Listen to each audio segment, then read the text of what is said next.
I'm going to do it again. That is reportedly what President Biden told Al Sharpton about a 2024 run during a private conversation at the White House in September.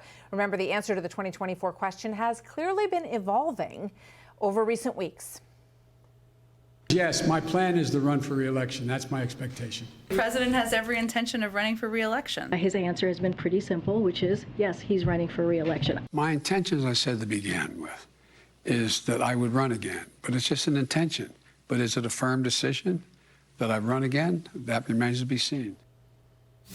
Joe Concha is media and politics columnist at The Hill and a Fox News contributor. His new book, Come On Man, is out now. Joe, good to see you.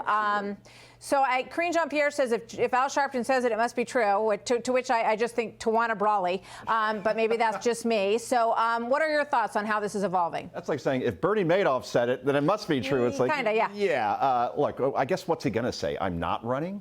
It would be like a white flag of surrender with only 5 weeks to go until the midterms. Right. But let's play this out. Let's say he does run. He would actually have to campaign. He wouldn't be able to do it from the basement anymore because there's no more pandemic. He would actually have to run on his record in terms of 40-year high inflation, crime spiraling out of control that you just reported on. Obviously, the border crisis and all that fentanyl that's coming over now, killing American children, 300 people a day on average in terms of overdoses. He would have to defend himself on all that. But I don't know if it's up to Joe Biden at this point. In this sense, ABC News, Washington Post, Martha, 35% of Democratic voters, so 1/3, want him to run again for re-election. That is an extraordinarily low number. And the number one reason they give in that poll, he's too old. Number two reason, his job performance, right? Overall, he's polling a 20% approval among independents on his handling of the number one issue far and away in this country, and that is inflation. So maybe he will see the writing on the wall and say, boy, this is not lining up for me. And by the way, if he were to win, he would be 86 years old at the end of his second term.